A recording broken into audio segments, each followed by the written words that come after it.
High above the coast of Maine, a single-prop Cessna is headed 23 miles out to sea. It's bound for Matinicus, the most remote inhabited island on the Atlantic seaboard.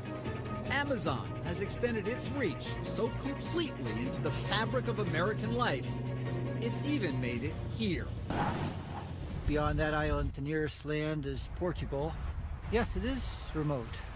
That's why we like it. George and Robin Tarkelson are among the 20 or so hardy souls who call this frigid rock home. Matinicus is a throwback to the American frontier, minus the general store. So to keep them connected to civilization, the Tarkelsons get as many as 3 Amazon deliveries a week. The printer came from Amazon, computer speakers here and here, yoga mat, this Kindle, the radio, a lot of the CDs, TV came from Amazon, the backrest came from Amazon. Amazon is everywhere, even in the middle of nowhere. Well, we're completely off the grid. We don't have any lines coming down to our house. We generate all our own power. It's roughing it, except for this cable snaking into the woods, their lifeline to Amazon. There's almost nothing the Tarkelsons need that Amazon can't send them. You know, there's got to be a catch. There's no way that a washing machine is going to make it out here. And he ordered it, and he said, no, it's going to be coming. It came 2 days later. They may be off the grid, but the Tarkelsons are right in step with the rest of us. Amazon has more than 240 million customers. Here in the U.S., that's 6 of every 10 adults who use the internet. Today, the Amazon empire is at the very heart of the economy. A retail megastore, bookseller, entertainment studio, music service, and grocery store on track to bring in $90 billion a year in revenue. And it's all the creation of this man, Jeff Bezos, a driven, hyper-rational entrepreneur who has staked a claim on almost everything we buy. His most recent venture? I can't wait for you to get your own hands on it and look at it. An Amazon smartphone. Just the latest gambit from someone who has defied expectations from the very beginning. It was 1994. No broadband. No Wi-Fi, just a new thing called the internet. I found this fact on a website that the web was growing at 2,300% a year. At 30, Bezos was working for a New York hedge fund that was looking for commercial opportunities. The idea that sort of entranced me was this idea of building a bookstore online. Americans were spending $19 billion a year on books. His store would not be limited by shelf space. It was very clear to me when I thought about it that way, that starting this company to sell books on the web, if I didn't try it, I knew I would always regret that. He was very explicit from the beginning that he thought there was an e-commerce gold rush going on. Bezos hired James Marcus to write book reviews in 1996. He constantly would say that brands are like quick-drying cement and that Amazon could not be permanently identified as a bookstore only. So that just led to this kind of frantic rush into every conceivable area of e-commerce. Amazon went public in 1997. By 2001, the dot-com bust had claimed its victims. Bezos emerged a survivor thanks to layoffs, cost-cutting, and a single mantra he's repeated for years. I believe that if you can focus obsessively enough on customer experience, focused on the customer experience, making sure we do a great job for customers. We try to make the best service we can, something that we hope customers will love, and then customers choose. Today, Amazon sales are well below Walmart's, but it sells more stuff online than its 12 closest competitors combined, including some items brick-and-mortar stores would never sell. From sex toys to swastikas, all found in those miles of shelves alongside TVs and tires. For photographer Seth Heinrichs, it's perfect. He pays $99 a year for a program called Prime. 2-day shipping, and a basket of perks. There have been moments where the Prime shipping has really saved my rear end because I have a shoot coming up and I need this piece or, whatever. Besides earning the company $2.5 billion a year in fees, Prime has gathered more than 25 million members. On average, after they join, those Amazon addicts double their spending on the site. It almost is a stream of consciousness. As I'm thinking about something that I know I need or that I know I want, it's something that I'll either quick do a price check on my phone or make sure that it's available through Amazon. That convenience is not just by design, but a cunning strategy. What's your sense of Prime as a tool and what it's meant to Amazon? You're charging consumers to participate in your loyalty program so you can sell more to them. That is amazing. David Sellinger is a former Amazon manager who was hired to maximize profits by dissecting customer behavior. He explained to us that nothing on the Amazon website is left to chance. And every single thing that happens here is a result of data. Absolutely. Maximizing the profit for every single pixel on the Amazon website. Does Amazon measure how long I'm on a site, whether I click off, and whether it matters in terms of how quickly a page comes up? Absolutely. So when I was at Amazon, we looked at millions of different sessions, millions and millions of different consumers. And when they were shopping, if the website was 1/10 of a second slower, we lost 1% of the revenue. 1% of the revenue. Even taking 1/10 of a second longer to render the page could cost Amazon as much as 1% of their total sales. And so we analyzed that very, very deeply. If you have to click multiple buttons, if you have to wait for too long, if you have to enter a lot of information, all of those things create friction. And friction exponentially kills the joy of shopping. Nadia Shorobora was a member of Jeff Bezos' S-Team, the inner circle of executives who run the company. A Russian-born mathematician, Shorobora is the mastermind behind Amazon's computer brain. It's about customer convenience, and convenience comes from selection. And if we guarantee a selection, we simply guarantee that customers will not search for items anywhere else. Trigger fingers like Heinrich's now shop at the speed of thought. He uses one click, the ability to bypass the shopping cart and buy in an instant. Another Bezos masterstroke. You gotta be careful with one click. One click can get you into a lot of trouble. If you're not doing the math in your head, it's just too easy to be impulsive with my purchases. It's instant gratification, even miles from anywhere. The one-click shopping, that's dangerous. I have to always take my hands away and say, okay, think about it for 10 seconds. Don't hit the button, just think about it. Is it a want or a need? Pasta, comfort food, and Cheerios. Coming up, face-to-face with the smartest guy in the room. So Jeff's initial wording, I believe if I remember correctly, was that it was one of the stupidest ideas he'd ever heard. Leading by confrontation when we return.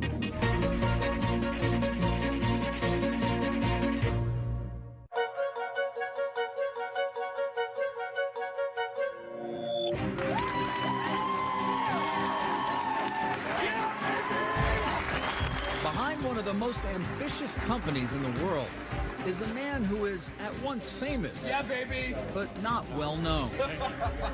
Amazon founder Jeff Bezos can seem more like the guy next door than one of the wealthiest men in the world. There's the casual demeanor, the goofy personality, and that laugh that even he admits is unmistakable. I can't help but laugh. There was a time when my brother and sister would not go see a movie with me. It was too embarrassing. So I'm long used to this kind of abuse. Hey, Carl. Good. How's it going? But don't be fooled. Beneath the disarming exterior is one of the most cerebral, determined, and calculating business leaders ever. Bezos is a uniquely driven individual who's changed the world, and we need to know where he came from and what makes him tick. Author Brad Stone spent years studying Bezos for his book, The Everything Store. What's he like in the workplace? Well, first I'll say that public Jeff Bezos is a lot different than the Bezos that the world doesn't see. And of course, that's not surprising. But, Jeff talking to the press or speaking in public is, as with all things, very strategic. We wanted to speak with Jeff Bezos for this documentary, but both he and Amazon declined any participation in our story.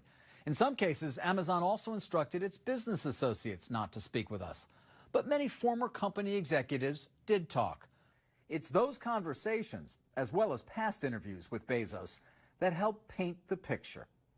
Do you recall your first conversation with Bezos? I very markedly remember my first conversation with Jeff Bezos. There are very few people that have met Jeff that don't remember their first conversation with him. David Selinger joined Amazon as a data mining expert in 2003 and today runs his own research firm. I felt somewhat intellectually intimidated by him, to be honest with you. He was just so smart and so driven and so confident in himself that sometimes it felt like I was getting squished out of the room. One of Selinger's proposals was to sell advertising on the Amazon homepage, but Bezos wasn't buying it. Yeah, so Jeff's initial wording, I believe, if I remember correctly, was that it was one of the stupidest ideas he'd ever heard.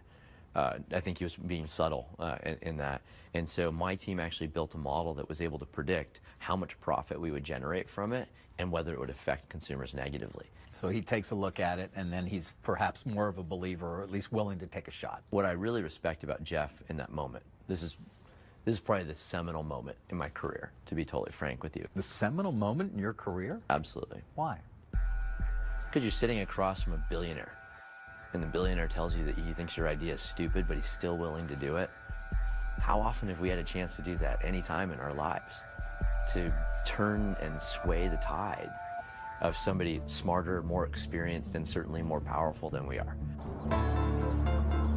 On an overcast Seattle afternoon, we spoke with two former Amazon executives. So this was about 2000 is when we actually moved into this building. Okay. John Rossman and Randy Miller. Jeff Bezos a tough guy to work for? He has a low tolerance for thinking small, acting small, or not being extremely sharp. Or rationalizing. If you start giving rationalizations and excuses, or pointing the other direction, he'll slice you to shreds. He's got a very effective, sarcastic bent to him. Both Rossman and Miller say Bezos not only invited confrontation, he demanded it. And woe to anyone who didn't measure up. Yeah, I've seen people sitting there. I remember one person said to me, "Oh my God, I was just praying that I was going to have a heart attack, so this would stop." It's that bad. That bad. I mean, it was just one of those meetings where they had not been prepared. And I can remember one point he said, "I don't know if this is sheer stupidity or gross incompetence," and you know, kind of one of those. Or both, right? Or both, right. Yeah. If your math doesn't add up, if your logic isn't right, if you haven't thought it quite through, if he thinks of questions that you haven't considered, then he could be tough. In his book, Brad Stone describes a gifted student who grew up in Texas and Florida, raised by his mother and adoptive father. Stone also made an extraordinary discovery, locating someone Bezos hadn't seen in 45 years. His biological father, a man named Ted Jorgensen.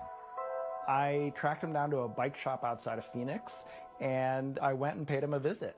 To my surprise, he did not know what had happened to his son. And so it was pretty surreal having to explain to this very nice, sweet gentleman that his son, that he hadn't seen in 45 years, was one of the wealthiest men in the world.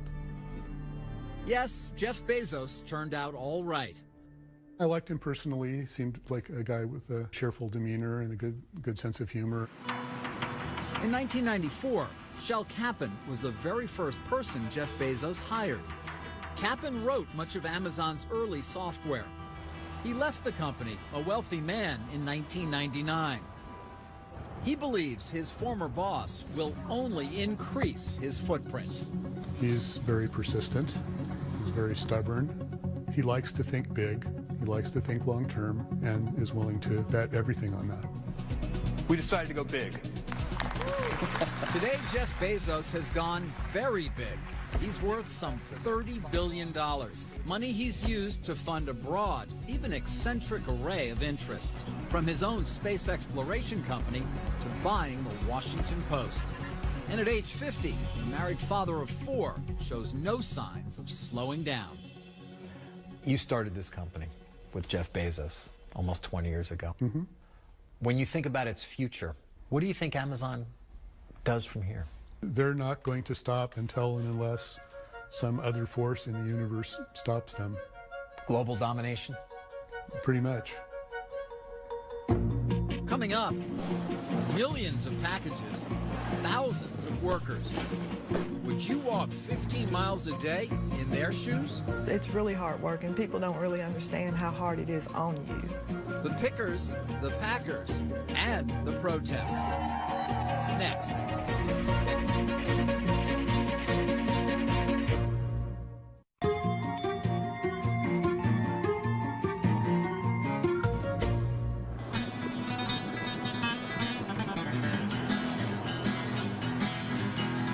If you're wondering how those Amazon packages get to you so quickly and who's behind it, you can start with a visit to a town like Campbellsville, Kentucky. Population 11,000. It's a place where you can find Amazon workers in the pews and at the pulpit. Amazon is a great force here in the community.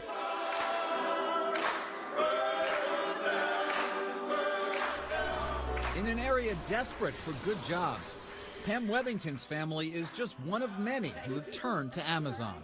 At one time, I had a daughter-in-law, 2 daughters, 2 brothers, and a sister that worked there. We all worked in the same plant. You want a hamburger? Like many in the post-recession economy, Dana Wethington says $12.50 an hour is a godsend. When I first started working at Amazon, I had a 6-month-old, I guess. It gave me insurance for him, put food on the table for him. Amazon is a good job. And it's a job performed so seamlessly, customers give it little thought. But each time someone clicks to buy, a powerful apparatus is set in motion. The Amazon Fulfillment Center looks chaotic and it looks random, but it's actually highly orchestrated. Author and journalist Brad Stone has covered Amazon for 15 years.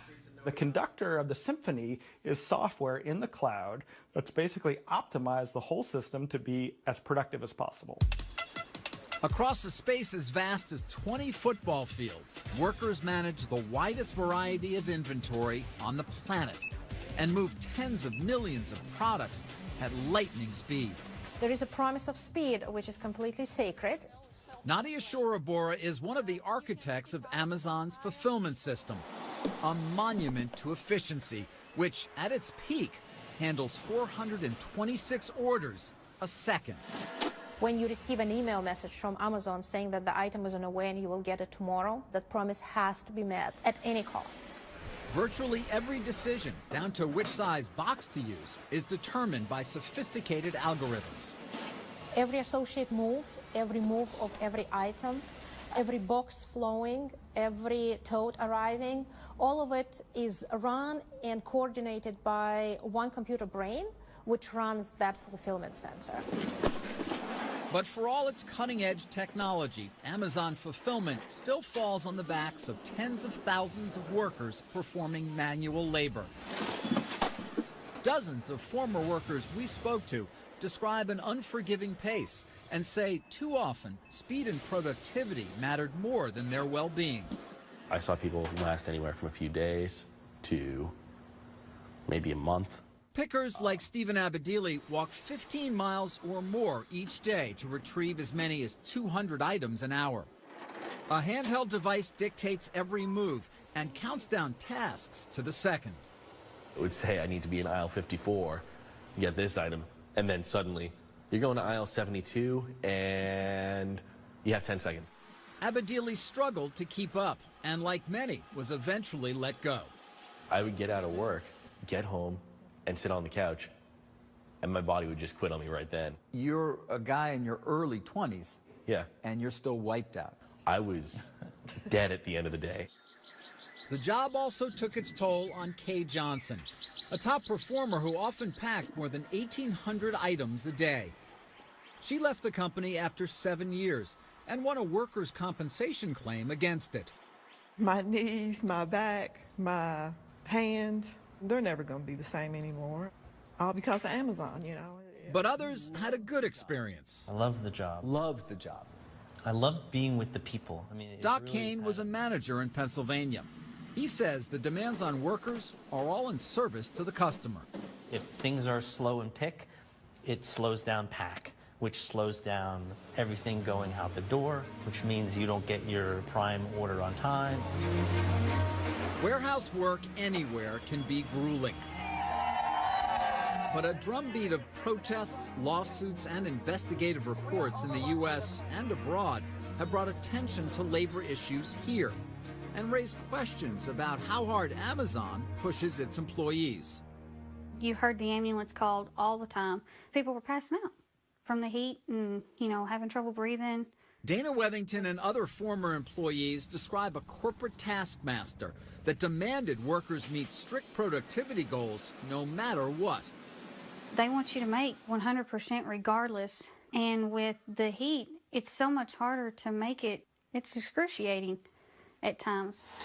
In Kentucky and Pennsylvania, workers collapsed from heat exhaustion.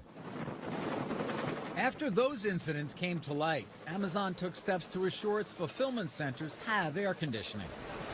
But we also heard claims from workers of mandatory overtime, breaks that were hardly breaks, and an obsessive scrutiny of every move. I feel like Amazon was a prison. Andrea Burris has worked other factory jobs.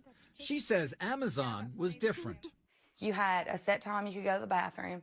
If you wasn't out of the bathroom within that time period, then they were looking for you.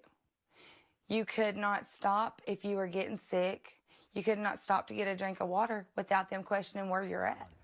We asked Amazon about conditions in its fulfillment centers. Company officials wouldn't speak to us on camera, but in a statement pointed to Amazon's strong safety record compared to others in its industry. They did not address claims of unrealistic performance demands. The number of items they pick per hour, the number of steps they take, it's measured.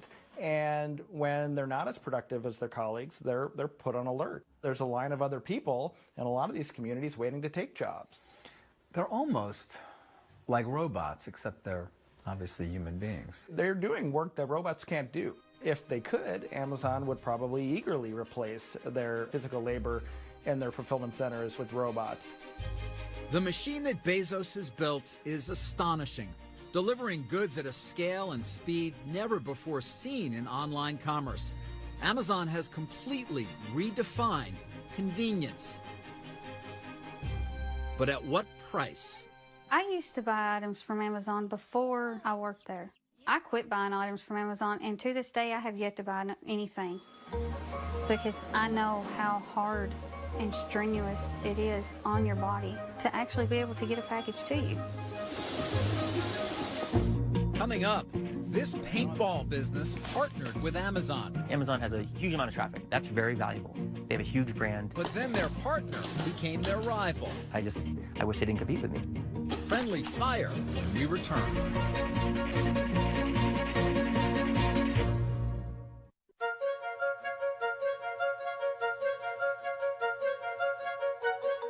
There you go, guys.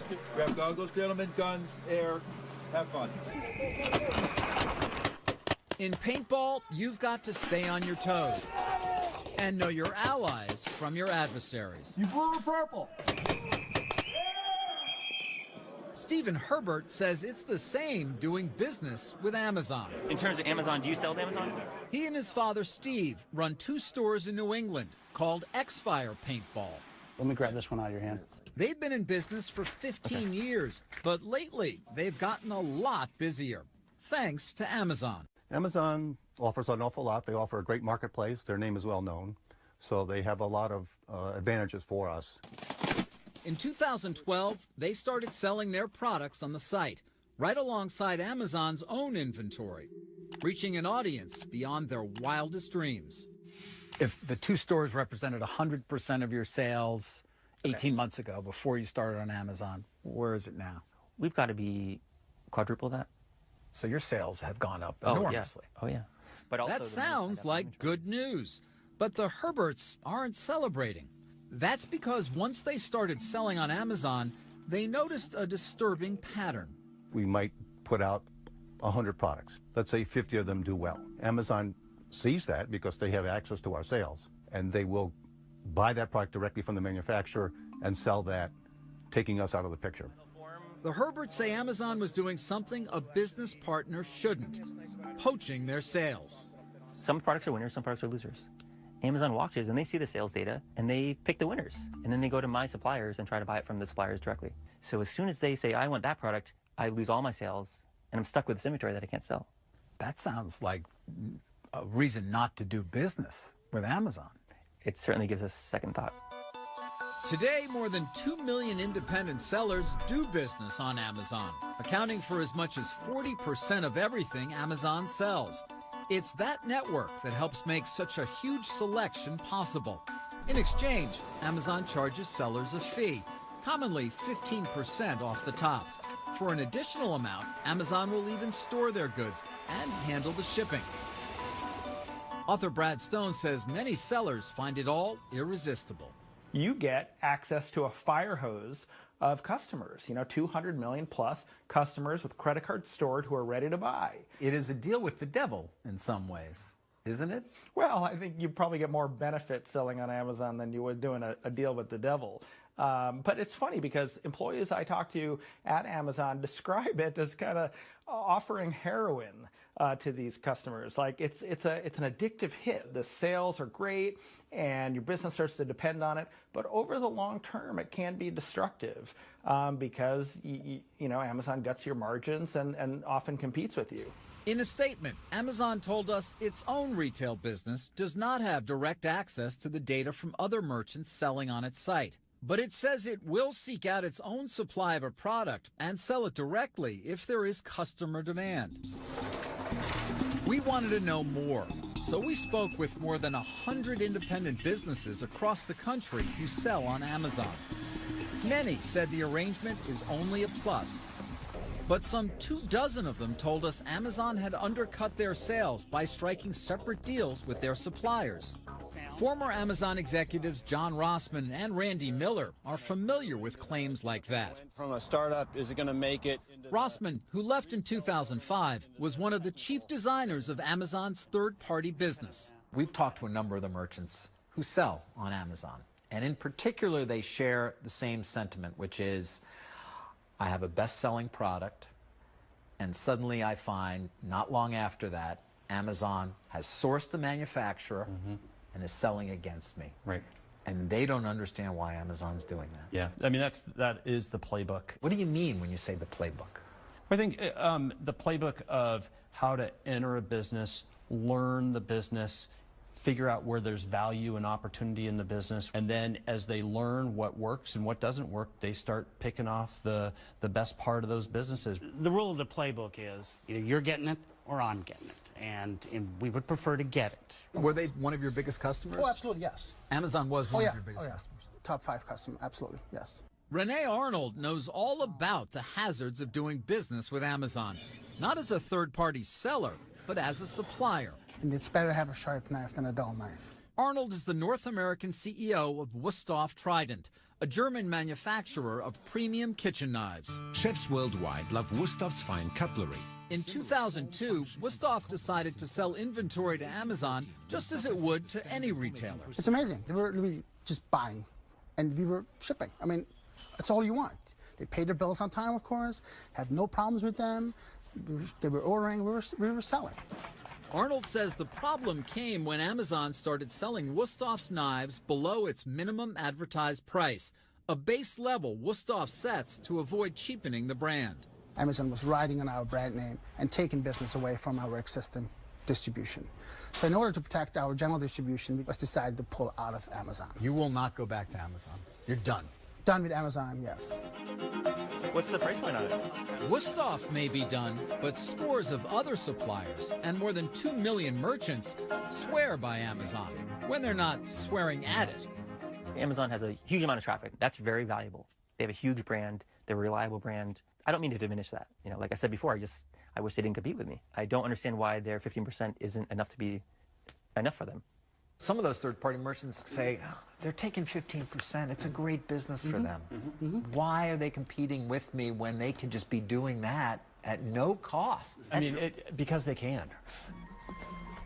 Because that's their nature. That's their nature, right. Coming up, this battle is one for the books. Do you worry at all about retribution from Amazon for speaking out against them? Sure. Yeah, I do. The plot thickens when we return.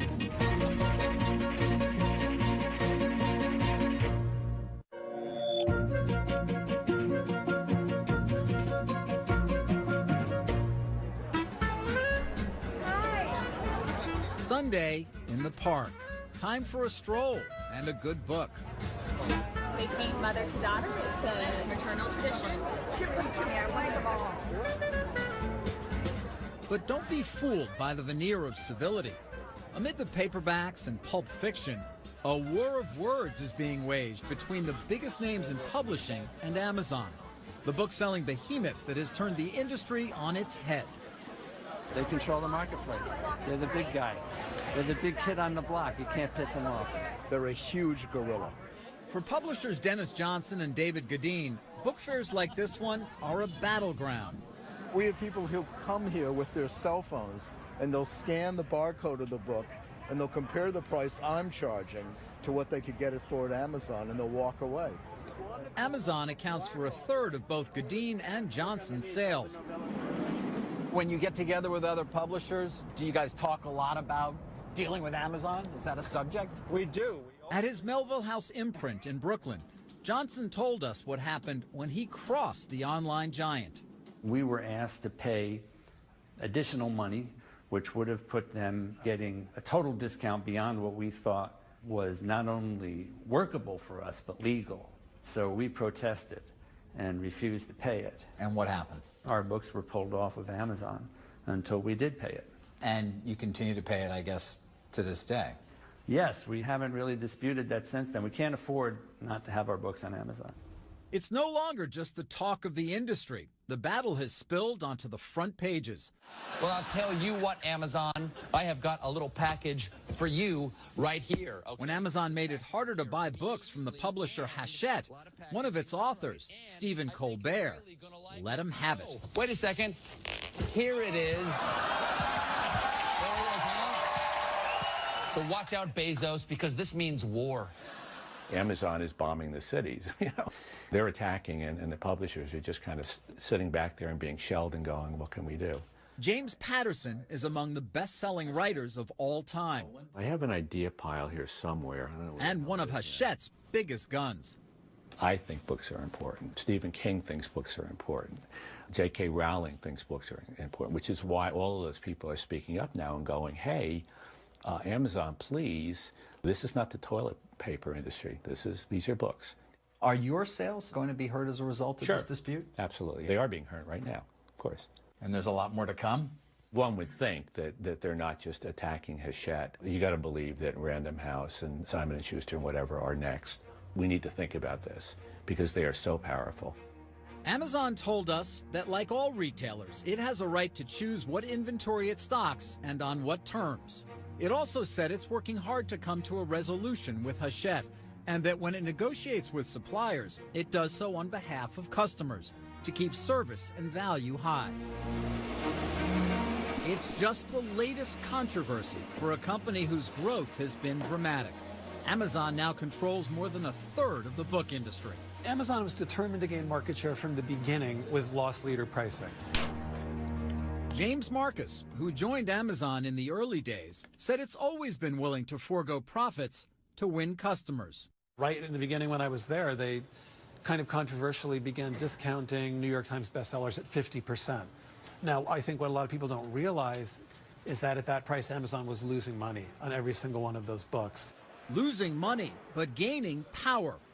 After gutting brick-and-mortar retailers, publishers say Amazon can now strong-arm them for deeper discounts. You got two of the best in that series. Well, they're a very thuggish company. They don't take no for an answer. It's their way or the highway. And that's why people are afraid of them.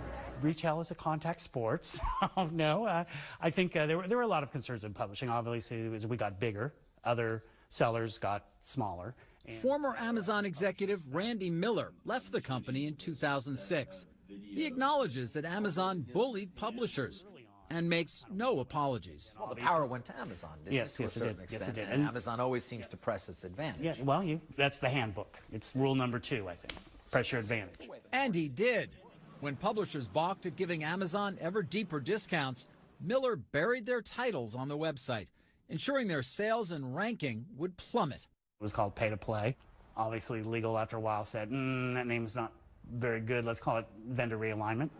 Another Amazon program invoked the law of the jungle. Miller says it was called Cheetah. Jeff's story was, cheetahs never go after the strongest person in the herd. They look for the weakest one in the herd, and that's who they go for. So if you're really going to take vendor realignment to its next level, target the weakest first, because they're going to probably fold more quickly. Although it doesn't seem a particularly great way to term things. No, but you can visualize it. You can visualize it, right? You can see it, without a doubt. I know it's Wild Kingdom in your head, right? You can see the cheetah running right after the poor publisher. But what's bad for publishers can be good for readers. A huge assortment at your fingertips. Got the Kindle Store, millions of books to choose from, by far the largest ebook store in the world. As the book wars rage on, Amazon's supremacy has propelled the company into the business of devices. First, the Kindle e-reader, then the Kindle Fire tablet, and now the Amazon phone. I think you'll be unsurprised to learn that we lavished attention on this phone for reading. Today, Amazon customers feast on not just ebooks, but movies, music, and games. Born a bookseller, Amazon is now competing with tech giants like Apple and Google to create and distribute a world of content. All part of the infinite marketplace Bezos imagined years ago. He never thought, I'm going to just have the greatest bookstore on earth. It was cunningly chosen as a point of entry.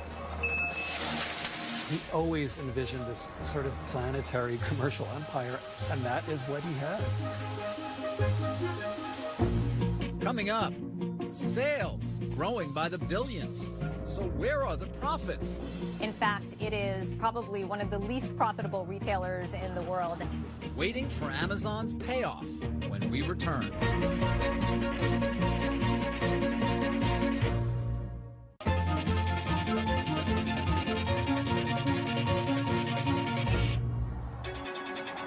If you want a window into Jeff Bezos' outsized ambitions, just follow the small yellow box. When Amazon revealed the idea of delivery by drones, it was widely considered a PR stunt. But it was also something more. A spectacular reminder that Bezos is always looking towards the future. Whether Amazon continues to soar or not may depend less on unmanned aircraft than unmet expectations. Over 2 decades, despite hundreds of billions in sales, the company has barely turned a profit. They are the teacher's pet of Wall Street.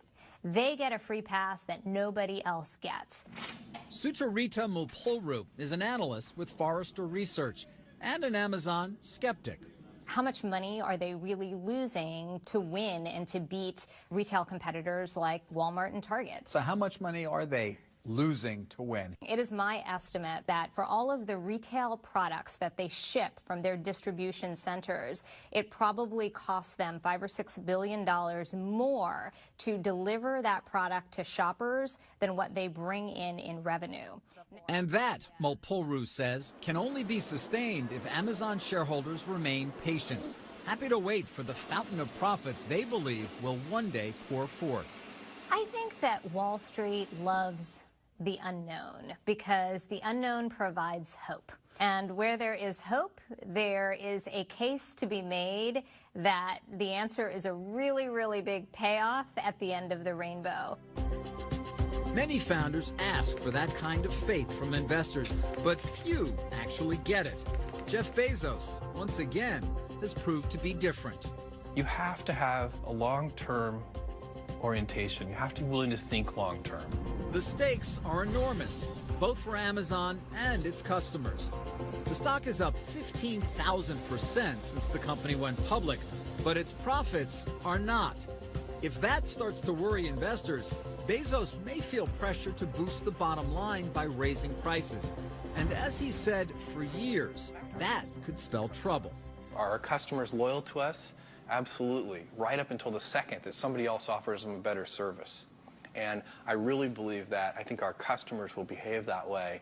And so there is no rest for the weary. Bezos has an army of believers. Bill Miller is a renowned investor whose funds profited from big and early bets on Amazon. The market is clearly rewarding Amazon's operating strategy, and I believe it's rationally rewarding it, and I think that's what the skeptics are missing, that there's a good fundamental reason for it. So as long as people keep looking at Amazon by looking at earnings, they're going to get it wrong. The undisputed king of online shopping has made its vast enterprise look easy. Amazon now offers same-day delivery in several major cities. Think that's fast? Nadia Shorabora says, just wait. I think the true vision is 1 hour. 1 hour? 1 hour. That's not possible. We are What are going you going to do? to Drop have it from a chute somewhere? I mean, we're going to have the same interview and the same conversation in 5 years, and we're going to see what happens. Whether that happens by drone or some other mind-boggling means, the point is clear. Bezos refuses to think small. You need to be able to invent. That means you need time, because invention implies trial and error, it implies failure, it implies experiments. Firefly recognizes 100 million different items. Amazon's new phone is further proof that Bezos is unafraid to challenge anyone. After upending publishing and retail, Amazon has begun its assault on the $600 billion supermarket industry. Its most promising venture may be Amazon Web Services, a cloud computing platform used by huge customers, from Netflix to the CIA. We have a culture here which is about pioneering, about inventing new things. We like to focus on the customer. We wake up in the morning in the shower thinking, how are we going to get customers to say, wow? Now, I happen to believe that this is a great business strategy. Amazon is looking to the future with plans for a massive new headquarters in Seattle. Its billionaire founder seems as voracious as ever, disrupting industries, antagonizing the status quo, selling everything to everyone, while his company, admired and feared, extends its reach by the day. I'm David Faber.